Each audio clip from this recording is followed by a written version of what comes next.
You're listening to The Secrets of Star Trek, where we discuss the hidden layers and deeper meanings found in all the Star Trek TV series, movies, and more. And today we're discussing the latest episode of Lower Decks, called A Mathematically Perfect Redemption. I'm Dom Bettinelli, and joining me today on the panel are Father Cory Sticha. Hey, Father Cory. How's it going? And Jimmy Akin. Hey, Jimmy. Howdy, Dom.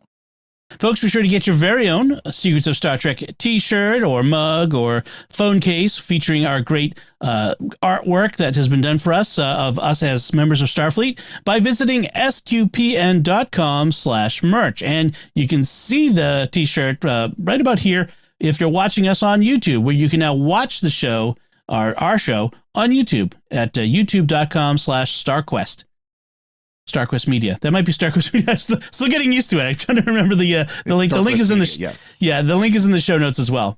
Stick around to the end of the episode, where we're going to have some listener feedback, with some great listener feedback, and another show on the network you are sure to enjoy is called Secrets of Technology.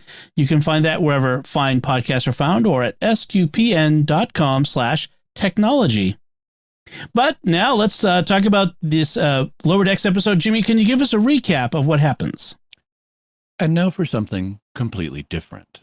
This week, we flash back to the final episode of Season 1, where the exocomp crew member Peanut Hamper, abandoned with her mathematically perfect name, Peanut Hamper, abandons the Cerritos rather than go on the dangerous mission that got Shax killed. After the battle, she's stranded in a debris field, but builds herself a primitive engine using the debris. When Drukmani junk raiders show up, she uses the engine to go to a nearby planet inhabited by primitive bird people. Initially, she's very dismissive and sarcastic of the bird people, but then she starts to see things differently and even falls in love with Rauda, the son of the village leader. She and Rauda are about to get married, but as that's happening, the Drukmani show up and start tractoring up ancient spaceships that belong to the bird people's ancestors. The spaceships are underground, so tractoring them out threatens to overturn all the trees in which the bird people live. Having realized the need for self-sacrifice, Peanut Hamper sends out a distress call, expecting to be taken into custody and sentenced to a Federation penal colony for having abandoned the Cerritos in an emergency. The Cerritos hears the distress call, but before it can arrive, Peanut Hamper rises to the occasion and saves the day by sabotaging the Drukmani ship. The Cerritos arrives in time to see this act of redemption, and they offer to reinstate Peanut Hamper in Starfleet. But the Drukmani take control of one of the bird people ships and use it to attack the Cerritos. They then reveal that they were invited to the planet to take the ships by Peanut Hamper, and told that they could take the ships with no resistance. Peanut Hamper then confesses that this was all a ruse to get Starfleet to see her act of redemption and reinstate her. She's really as selfish and sarcastic as she ever was, and she has no intention of helping out with the present situation. Rauda, the son of the village leader, then takes command of another ancient bird people ship and defends the Cerritos.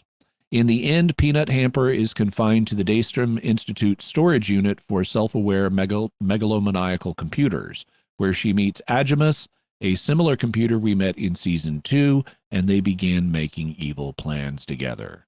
The end. What did y'all think of this one?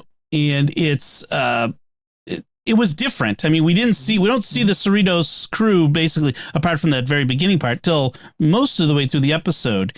And it's dominated by Peanut Hamper and her personality. What'd you think of that? I was fine with it. I thought it was a fun episode. How would you feel, Cory? I was 2/3 of it, shall we say. I like the beginning. The beginning, of course, you see what happened to Peanut Hamper from her view. And you get kind of the Castaway thing where she's building the ship. And I like that part. I like the ending. I've got the coffee mug for the self-aware megalomaniacal computer storage. I like that part with Jeffrey Combs, by the way, voicing Agimus again. I like that. The whole part on the planet, no. I agree. There was a lot of good funny bits. There's some interesting stuff going on. They keep going up to that line of certain things, and there was a couple bits where I was like, I didn't need to see that. That was a little more than they needed to do. They didn't show anything graphic. No. I mean, that would really cross the line. Yeah. But they went as close to that line as you could possibly go. So they hinted very heavily. Yeah. It was not to my taste. Let's just put it that way. It was right up there with the Mugatu episode for me in that respect, which is unfortunate because there was stuff in it that I liked. The Mugatu episode had a scene that was over the top, and this was not that. I mean, we shouldn't mislead. I mean, we want to avoid potentially misleading listeners by always comparing things to the Mugatu episode, and they'll think it's that intense. And it's not that intense. No, but I mean, my opinion is I put it in the same category. Yeah, as in it went too far in that particular. That's just my opinion. Anyone can have another opinion, but I just felt like I felt like it detracted from the good stuff that happened, and I thought that was unfortunate from my point of view. Well, last week we had feedback about not warning parents about episodes. Well, this is definitely a parental warning episode. Well, Lower Decks in general is not a kid's show. We already slapped a parental warning over the entire series. Yeah, it's not a kid's show. So I did like that beginning, as you mentioned, the recall of that first season finale where she refuses to sacrifice herself to save the rest of the crew, and which is kind of an interesting aspect. Even though she's a machine, she's sentient, and therefore why should she have to sacrifice herself? That's sort of that idea. And so you see from her point of view where she abandons the ship, they manage to get out of things and leave her behind, and she's like, what? And so then she has to save herself, that she's trying to do. She builds you mentioned Castaway, Father Cory. She builds a sort of a Wilson for herself, another exocomp that she talks to. Except it's not it's not a real one. Yeah, it's not a real one. Like Wilson, the beach ball or whatever he was. The exocomp is like a rock that's had things, strapped to it to make it look kind of like an exocomp. Yeah, that's right. And then we have this, the Drukmani show up, and she has to get away and ends up crashing on this other planet. And then my note here is this, as she's talking to them, is she violating the Prime Directive? And that actually becomes a plot point. This question is Peanut Hamper violating the Prime Directive? And we find out technically not, since they were a spacefaring species. Right. So they had warp capable ships that were buried.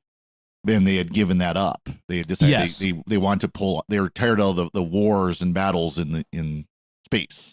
Essentially, like the Polynesian people of Moana, right? The Voyagers. They buried their ships. That's what it made me think of. So the people that she's found by are the Ariori, who recall the Aurelians of the animated series, and in fact, I like that Peanut Hamper calls that out and says you're like a poor man's Aurelians, which is funny. So you gotta put something right on it, and I like how on this planet absolutely all of the animals have wings. Yes. So we see in the background these people are farming pigs with wings and goats with wings, and turtles have wings. And snakes have wings. In fact, there are sky snake attacks, and Peanut Hamper calls that out. And it's like, wait, if everything here flies, why do you call it a sky snake and not just a snake? I love that, because that's an old sci-fi trope, right? Like you have space fever. Well, I'm in space. We all live in space. It's just a fever. So I like that. I frequently watch videos by Sabina Hassenfelder, who's a physicist, and she explains. Her channel is like Science Without the Gobbledygook on YouTube, and she'll frequently talk about new technologies and stuff, and then you can install this in your space house. Yes.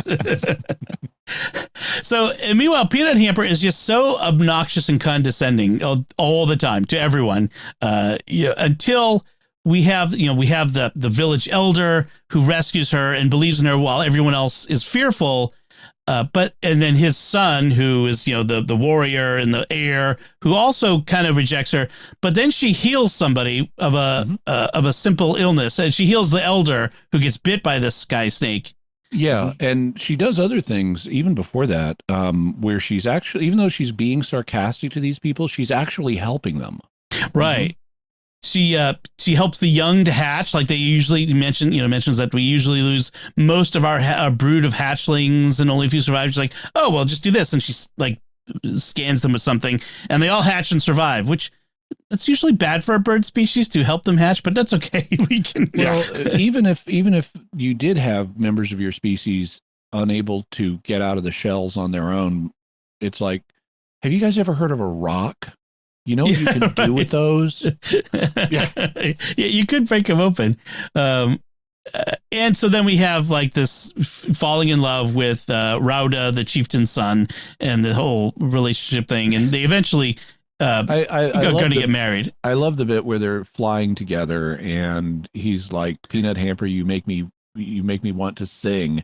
And then he starts singing and it's this bird call, you know. And she's like, oh, you're still doing that. Well, at first she's like, holy smokes, she scared me with that. That was very startling because it was like, rah. Yeah, that was good.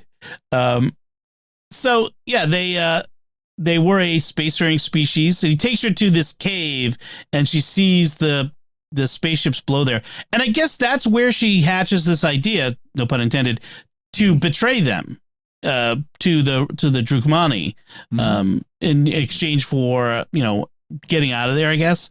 And so I wonder, like, was she really? Well, she's doing a double scam. So she's scamming the bird people by bringing in the Drukmani, and she's scamming the Drukmani by bringing in Starfleet. Right. And her real target, her ultimate mark is Starfleet. She wants this mathematically perfect redemption that she's worked out for herself. Right. Because if she can be the savior of the Rauda against the Drukmani, then she will have redeemed herself for failing to save the Cerritos earlier. Right. That's what that was. So we have this, So we have this species that's interesting. They voluntarily became primitive because they were tired of war, and so they have these ships that were more advanced than Starfleet's even. And by the way, if you do decide that you want to go back to the land and be hippies, okay, fine, but don't bury your spaceship because you decided you don't like wars. That means you are aware that there are wars in space and they could come to your new commune. And so don't bury the ships. Right. You may need them in the future. It actually, it's funny, the serendipity, because I just recorded an episode of Secrets and Moves and TV shows on M. Night Shyamalan's The Village, where a bunch of spoilers for a 16-year-old, 18-year-old movie or whatever it is, they abandon the modern world to live in a recreation of a 19th century village because of the evil of the modern world, and then they're all dying of common ailments because they didn't bring modern medicine with them.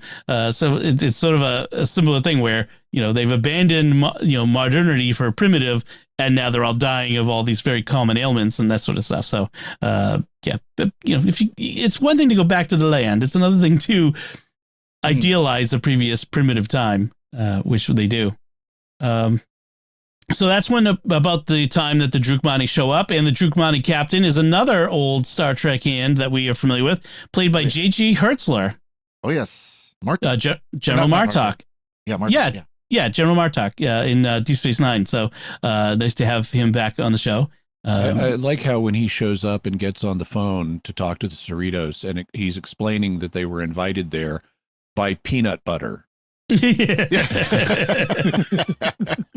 Right. Yeah, I forget. I didn't go back and look, but what was it? Why did she get that name? Peanut Hamper was a random. She had concluded that she didn't want any ordinary random name, so she did extensive research and calculated that Peanut Hamper is a mathematically perfect name. Oh, okay. Yes. Yeah. Well, And so it was a joke in the original, they're building up, what should we call you? And she said, well, I've calculated this mathematically perfect name. What is it? Peanut Hamper. And they call that back when she's in the storage unit for computers, where Agimus says to her, Peanut Hamper, that's a mathematically perfect name. Yeah. Right. Well, and I love Tendy's reaction when she first revealed the name. She kind of looks and goes, I love it. Yes. Perky attitude, Yeah, the perky Tendy. And so we don't see the Cerritos, like we mentioned before, until 16 minutes into this episode, which is an interesting variation on the premise of the show. That's fine. They're trying new things. So it could work. That works as far as that goes. That not seeing our main characters that we have come to know. So it was, if you have a good enough interesting characters otherwise, and Peanut Hamper is an interesting premise to look at, so that worked. Part of it did. So Peanut is now redeeming itself by going on a mission to save and redeem others, and so she gets on board this Drukmani shuttle and crashes it into the Drukmani ship, and ends up stunning. And I'm thinking to myself, the Drukmani on the ship, were they in, so they must not have expected this to be the scam. They are the second of the three marks. The bird people don't know what's going to happen. The Drukmani don't know what's going to happen. Yeah. And the Federation doesn't know what's going to happen. Right. They're all, it's a triple layer con game. Yeah. And as audience, we don't find out until the very end as well. So it worked out. And at one point she wants to, does she actually say she wants to bring Rauda along as her husband on the Starfleet vessel? She's very down on that. Once they make the offer, he takes the initiative to say, is there room on your ship for a loving husband? And she's immediately starts downplaying that idea. Oh no, you couldn't leave your people, blah, blah, blah, blah, blah. Right. That's right. And that's where the things start to unravel a bit. And we find out about Peanut Hamper's betrayal of everyone. Incidentally, notice how reasonable the Drukmani are when they show up. They beam down and they say, we're here to claim salvage rights, and we plan to extract these ships and then leave in peace. Right. Because they're not violent warriors trying to come in here and raid people. They've been invited, and we're here to claim the salvage rights. We'll extract the ships and leave in peace. And the only problem is that the ships are underneath the trees that the villages are living have on. Foolishly built over them. Yes. Right. Well, and that's the thing, is kind of playing on the audience expectation of the Drukmani being, bloodthirsty, warrior types who don't care about others and that sort of thing. So, yeah. In fact, we kind of should have seen a little bit of how, we obviously saw a little bit of Peanut Hamper's attitudes earlier, and, it hasn't changed, not just when it betrayed the Cerritos in the first season episode, but even like when the Drukmani first show up and they start, salvaging the ship that she's building, she throws her little Wilson companion, her fake exocomp companion, into their works to gum them up to give her time to escape. So I thought that was a little bit of foreshadowing there of her attitudes. It is, though it's undone by the fact, she can be as rotten as you want at the beginning of the episode, but then we see her go on this redemption journey. Yeah. Where she appears to become progressively more and more reasonable and loving. Right. So, and that's about it, at the end, when everyone figures out what's going on, she's sent to the Daystrom Institute's self-aware megalomaniacal computer storage, which again is a fun concept, because in Star Trek they're always running across megalomaniacal self-aware computers, and we get to see the Jeffrey Combs again, which my guess is predictions we will see them again. Yes. And likely next season rather than this is yeah, probably. Anything else about this episode you want to call out? Any fun stuff you want to mention? I loved how, Peanut Hamster's like, oh no, there must be a mistake. I didn't send the message. We have the recording. Yes. Come to this planet. You can do it. There won't be any violence. There won't be any resistance. Right. That's right. That's it. How about you, Jimmy? At one point, after her plan has been exposed and she has decided she's not going to help with the current situation again, she threatens them all with assimilation by the Borg. She's like, the Borg will love me. I'm sending a transmission to them right now. You're all going to be assimilated. Resistance is futile. And they just and she's stuck up a little antenna that she's using to transmit, and Shax just folds it down again. Yeah, right. Yeah, that's right. That was good. Oh man. So I guess that's it. So we had some feedback I wanted to share with you all, and the feedback comes from Ryan via email, who writes, hello, crew. I wanted to share my thoughts on the inconsistencies of replicators in Star Trek, as we discussed in our last episode, number 228, Hear All, Trust Nothing. We all know replicators work on transporter technology, so theoretically, they'd all be the same. My headcanon for this issue of this is the best replicator ever situation is similar to today's television sets. While all TVs sold today work the same and are HD and 4K, etc., a nice name brand TV produces a much better quality picture as compared to a cheap model. I'd like to think Starfleet's replicators have much higher fidelity and can produce a better quality replication as compared to something you'd find like on a Klingon garbage scow. Maybe in the future really is you get what you pay for, but I still prefer my Gach fresh. As you should. As you should. It reminds me of an episode of the sitcom Community where the study group is joking about one of their members, Britta, having a cheap knockoff smartphone, and it's got like a retractable antenna on it, one of those telescoping antennas. And she says, hey, this is a Totorola. At which point it sparks and catches on fire. Great comedic timing. I like it. Now, admittedly, I'm a little more cynical about the Starfleet replicators being better, having been in the military and knowing that military grade means lowest common or lowest price. Lowest bidder. Lowest bid. Maybe Starfleet replicators are generic brand, so like the generic brand food that's kind of bland and not as good as the name brand. And so, maybe that's the problem there. Yeah, the store brand of cereal. Yeah, like that sort of stuff. That's funny. It's like in the movie Repo Man, where food comes in tin cans in white label tin cans. Yep. It just says food on it. And put that on a plate, son. You'll enjoy it more. Yeah. So that should do it for this time. We want to take a moment to thank our patrons who make it possible for us to create the Secrets of Star Trek, including Mihoville P, Paula C, Les H, Andrew G, and John S.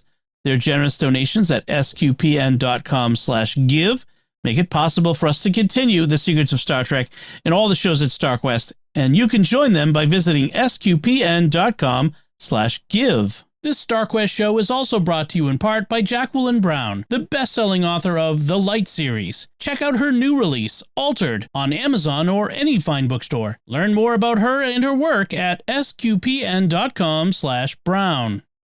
So we would love to hear what you thought of a Mathematically Perfect Redemption. You can let us know by commenting on the show at sqpn.com/trek, our Facebook page at facebook.com/StarQuestMedia, or send an email to trek@sqpn.com, or visit our Discord community at sqpn.com/discord.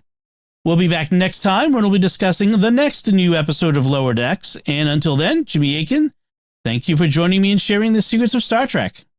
Thank you, live long and prosper, and caw, caw! That was quite startling. Father Cory Sticha, thank you as well. Thank you, Dom. And once again, I'm Dom Bettinelli. Thank you for listening to the Secrets of Star Trek on StarQuest. Remember, that's a mathematically perfect name, and we can do awful things together.